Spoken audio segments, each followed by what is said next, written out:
inicia a fala, então, com a Ana Paula de Simone, para fazer a análise de conjuntura da tese 1, análise de conjuntura e análise do movimento sindical. Com vocês, então, a companheira Ana Paula.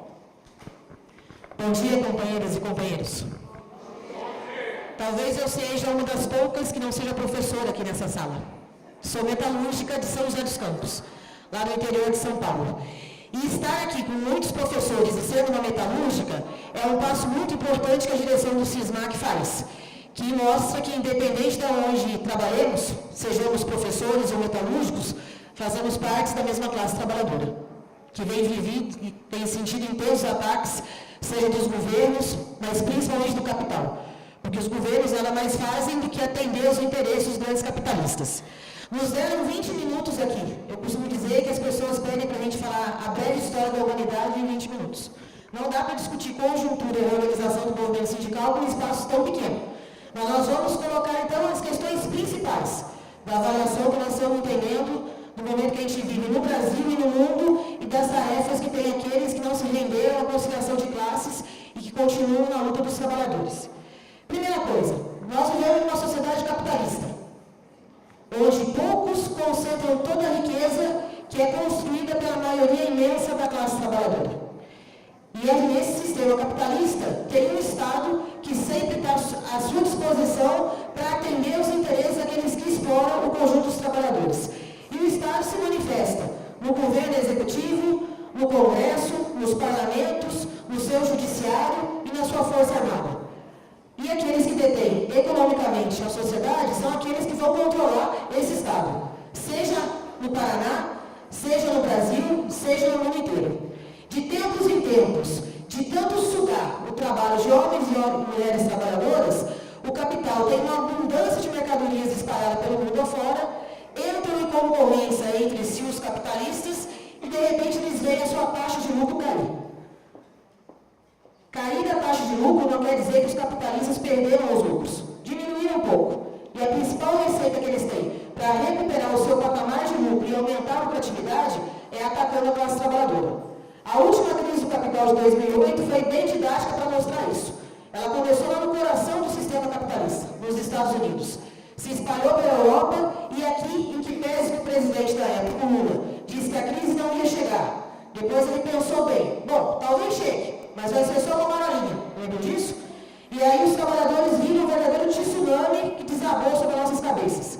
Milhares de demissões, arroxo no salário, diminuição de direitos e muito recurso público para ajudar as empresas privadas.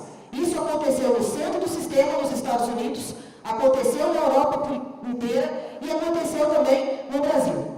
Então eles transformaram uma dívida que era privada do capital numa dívida pública. Vocês devem ter acompanhado.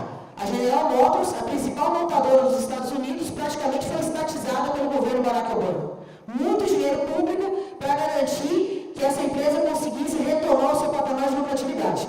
Mas só isso não bastava. Eles precisavam atacar a classe trabalhadora. Então os trabalhadores também nos Estados Unidos perderam emprego, perderam direitos e tiveram seus salários reduzidos. Vocês acompanharam também o nível de desemprego na Europa, que aumenta cada dia mais. Eles fizeram tudo isso para aumentar os seus lucros e conseguiram. Nós temos uma avaliação em que pese que a lucratividade aumentou em números menores do que queriam os capitalistas, eles conseguiram sair da crise. Tanto no centro do sistema, como na Europa, principalmente na Alemanha, que é o principal país do bloco europeu. E uma nova crise vizinha, internacional, mas ela não chegou ainda. E aqui, no Brasil, quando eles diziam que não ia chegar, e chegou, muito recurso público via empréstimos do BNDES foram dados de presente para os patrões. E não é exagero afirmar que boa parte do dinheiro que foi emprestado via o Banco Nacional de Desenvolvimento Econômico e Social serviu para os patrões pagarem as milhares e milhares de decisões trabalhistas que fizeram naquele período. E eles não só demitiram, eles reduziram salários e direitos dos trabalhadores. E fizeram isso com a conivência, infelizmente, de vários sindicatos e de algumas centrais sindicais que, ao invés de organizar a luta da classe trabalhadora, preferiram sentar ao lado do patrão e aceitar a redução de salários e direitos da classe trabalhadora. E nesse período, em 2008, o capital, com essas medidas, conseguiu também recuperar o seu patamar de lucratividade. E agora? No ano passado, quem se elegeu disse o seguinte, que não ia mexer nos direitos dos trabalhadores nem que a vaca tossisse. Lembra disso? A vaca não só tossiu, como foi pro brejo. No dia 31 de dezembro, quando a gente estava tentando comemorar a passagem do ano, a gente recebe um pacotaço que foi implementado pelo governo Dilma. Que tem o quê? Um ataque frontal aos direitos dos trabalhadores. No seguro-desemprego, no abono salarial, nas pensões por morte e no auxílio-doença. Vou me deter em alguns deles. Por exemplo, o abono salarial é o famoso PIS-PASEP. Já ouviram falar, não é isso? PIS para quem trabalha nas empresas privadas, PASEP para o funcionalismo público. O ministro da Casa Civil, na época, Luiz Mercadante, disse o seguinte, para defender que era preciso aumentar o intervalo que garante direito para os trabalhadores receberem. A tese dele era a seguinte, não é justo que um trabalhador que trabalhou no ano só 30 dias receba o mesmo valor de PIS-PASEP que recebe aquele trabalhador que trabalhou durante o ano inteiro. Ele só esqueceu de dizer que quem tem direito a receber esse abono salarial são os trabalhadores que recebem até 2 salários mínimos. E que o PIS-PASEP é um salário mínimo. Então é rebaixar o que já é muito pouco dos trabalhadores. Na questão do auxílio-doença, vocês aqui têm um instituto próprio da categoria. Mas, por exemplo, nós que somos trabalhadores das empresas privadas, quando a gente tem um problema de saúde, como vocês, um primeiro período é pago pela prefeitura, no nosso caso, pago pela empresa, e o restante, quem tem que pagar do afastamento é o patrão. Pela proposta do governo, eles queriam ampliar esse período de afastamento pago pela empresa, e isso eles recuaram. Mas o fundamental da mudança eles mantiveram. Qual é? Hoje, quem faz a perícia é um médico concursado pela Previdência. No caso de vocês devem também ter peritos que são concursados. Pela proposta do governo, que já passou no Congresso Nacional, agora as empresas podem contratar perícias privadas para avaliar se o trabalhador ou a trabalhadora pode se manter afastado ou não. Então, quer dizer que o mesmo médico que diz para o trabalhador, dentro do local de trabalho, que o problema que ele tem não carece de afastamento, pode ser que seja o mesmo médico que ele vai encontrar agora nessas perícias privadas. E com esses ataques aos direitos dos trabalhadores, o governo fez festa dizendo que economizou com isso 18 bilhões de reais, atacando os direitos básicos da classe trabalhadora. Mas em nenhum momento ele fala que só de sonegação nesse país são mais de 1 trilhão de reais que não são arrecadados. Principalmente de sonegação. E nós não estamos falando do camelô que não paga imposto. Nós estamos falando das grandes empresas multinacionais que deveriam recolher a contribuição previdenciária e não recolhem ao governo.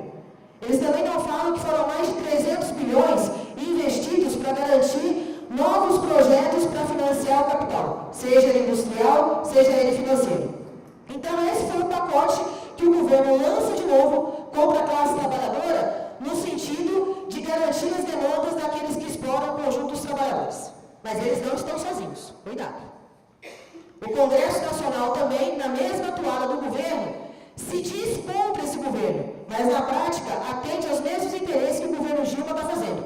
Ou seja, garantir as demandas dos grandes empresários desse país. Vocês devem ter acompanhado também o projeto de lei que trata sobre a terceirização. Ouviram falar sobre ele, não é isso? Querem liberar geral. Na nossa avaliação, eles querem legitimar uma prática que já acontece há pelo menos 25 anos no país. Ou seja, eles começaram a terceirizar o setor de limpeza, o setor de vigilância, o setor da cozinha, e depois eles foram tentando terceirizar também a produção. E agora eles querem mais. Eles querem dar legalidade para que todos os trabalhadores possam estar numa contratação terceirizada. Então quer dizer que numa montadora, por exemplo, eu posso ter 5.000 trabalhadores com 5.000 crachás diferentes, cada um de uma empresa. E eles não querem ficar só nos trabalhadores das empresas privadas. Eles querem avançar mais ainda na terceirização que já existe no serviço público. Com um único objetivo: a terceirização diminui o salário, diminui direitos na convenção coletiva e aumenta os acidentes, as doenças e as mortes no local de trabalho. Vou contar só um episódio para vocês que a gente não pode simplesmente ouvir e não se indignar com isso, porque são companheiros que fazem parte da nossa classe. A Uzi Minas é uma siderúrgica que está instalada em várias plantas, em várias regiões do país. As principais plantas que ela tem é em Cubatão, na região da Baixada Santista, no estado de São Paulo, e também em Ipatinga, em Minas Gerais. Da privatização da Uzi Minas, que aconteceu em 93, até agora, no mês de março de 2015, nós perdemos 56 trabalhadores dentro da planta só de Cubatão. 56 trabalhadores foram mortos por conta das condições assassinas de trabalho que aquela usina impõe. Desses 56 trabalhadores, a maioria absoluta eram trabalhadores e empresas terceirizadas. No dia que o Congresso Nacional estava fazendo festa, que tinha sido aprovada a primeira votação do projeto da terceirização, nós perdemos o André, um metalúrgico de 29 anos que deixou um filho de 4 anos de idade. Ele foi esmagado por uma peça de 40 toneladas dentro das usinas. No mesmo dia que esse Congresso fazia festa em aprovar um projeto de lei que tem o único objetivo de atacar ainda mais os trabalhadores. E não para por aí. Eles também têm um novo projeto no Congresso, que está em pleno desenvolvimento. A discussão da redução da maioridade penal. Vocês, professoras e professores, devem estar lidando com isso.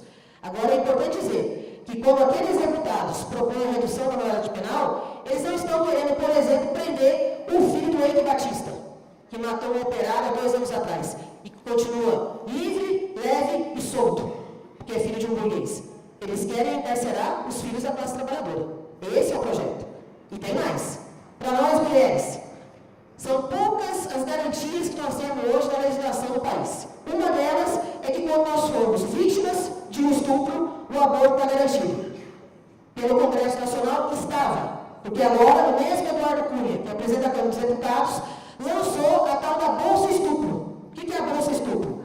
Se eu for estuprada, eu não tenho só que dar sequência à gestação, como eu vou receber um pequeno auxílio de um salário mínimo para ter o feto dessa violência. E mais, tem mais. Na Bolsa Estupro, pelo projeto do Eduardo Cunha, é garantido ao estuprador o direito de reconhecer a paternidade.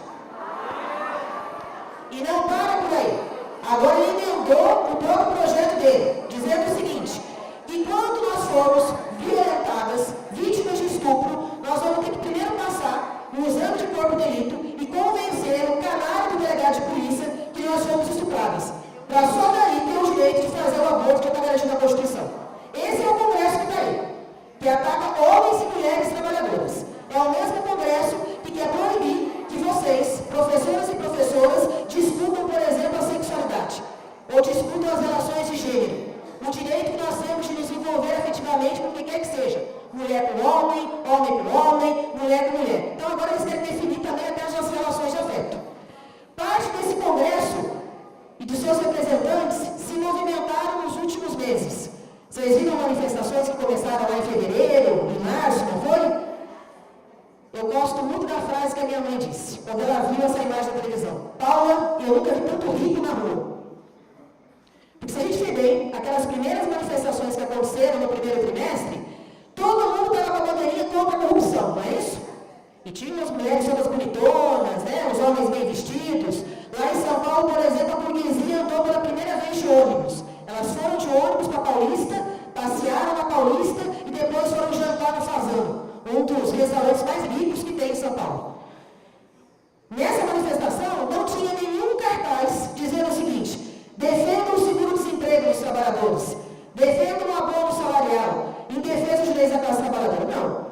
Ali é uma direita que de vez em quando o capital libera para poder ir enterrar na rua e reivindicar qualquer coisa, até, por exemplo, a volta da intervenção militar no país. Vocês devem ter visto isso. E quem tem mais experiência, não quem é mais velho, sabe o que é viver sob a sombra da ditadura militar.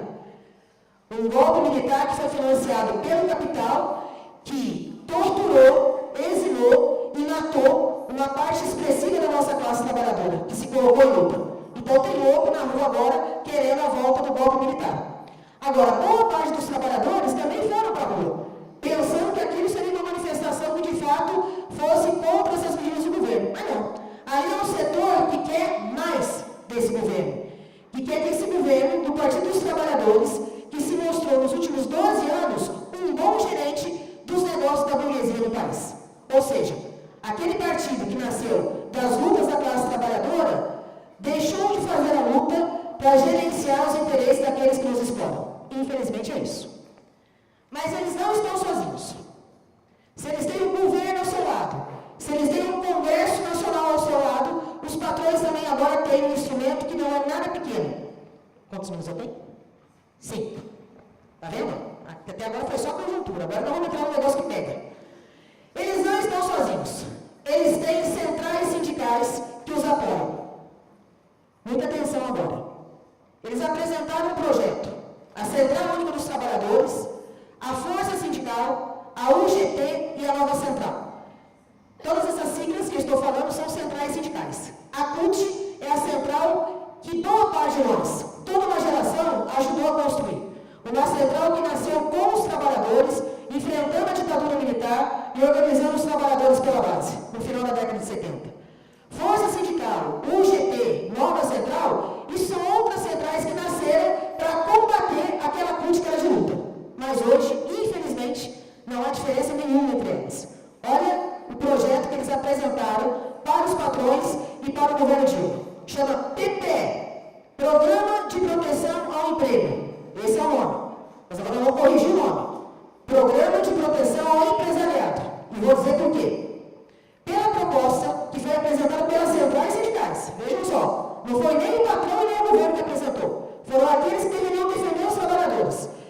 Pela proposta, quando o patrão, que pode ser não só o patrão de uma empresa privada, pode ser o prefeito, pode ser o governador, pode ser o presidente da República, avaliar que a sua empresa ou o seu governo está em crise, ele pode reduzir o salário dos trabalhadores 30%.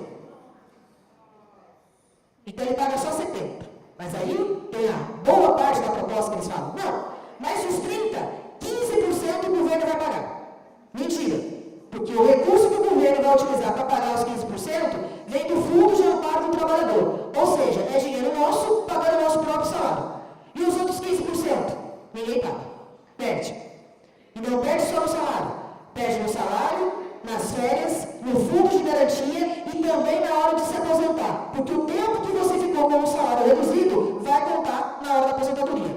Então, se o valor da aposentadoria é pequeno, pela proposta vai diminuir mais ainda. Eles apresentaram a proposta, óbvio que os patrões adoraram, o governo mais ainda, e isso já foi aprovado no Congresso Nacional. E eles dizem que isso é para manter o emprego. Outra mentira. E vou dar um exemplo para vocês. Lá na minha região, no estado de São Paulo, o Sindicato dos Metalúrgicos São Bernardo do Campo faz acordos de redução salarial, de banco de horas, de flexibilização da jornada, desde o início da década de 90. Sempre com o argumento que era para manter emprego. Pois bem, na Volks o salário já foi reduzido em mais de 30%. E foi reduzido agora de novo com o PPE. Já fizeram todos os tipos de mecanismos no sentido de diminuir os direitos dos trabalhadores. Em 1998, eram 23 mil metalúrgicos da Volkswagen de São Bernardo do Campo. Sabe quantos são hoje? 8.370. Aonde é que está a manutenção do emprego? Então, eles demitem, reduzem salário, continuam a demitir, reduzem direitos e continuam a demitir. E antes que falem, mas isso é uma proposta só de São Bernardo do Campo ou de alguns setores da CUT. Não é verdade. As primeiras experiências de redução de salários e direitos começaram mesmo no ramo metalúrgico, principalmente vindo do Sindicato dos Metalúrgicos São Bernardo do Campo. Mas, pasmem, o mês passado teve o Congresso Nacional da Central Única dos Trabalhadores. E sabe qual foi a principal bandeira de luta que eles votaram? Espalhar o PPE para o país inteiro.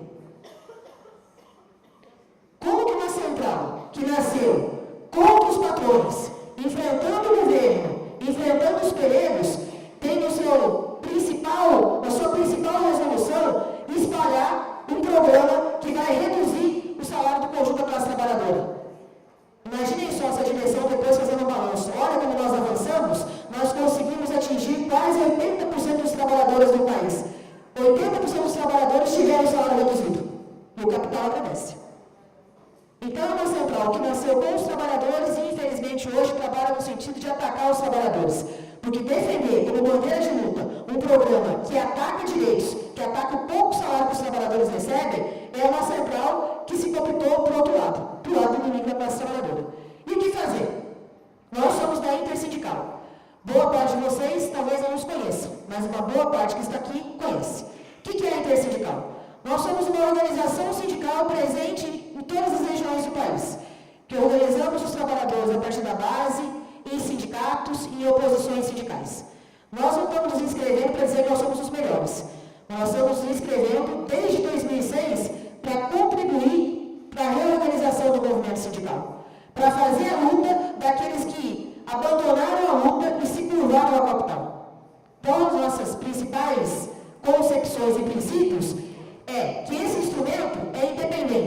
frente aos patrões e aos governos.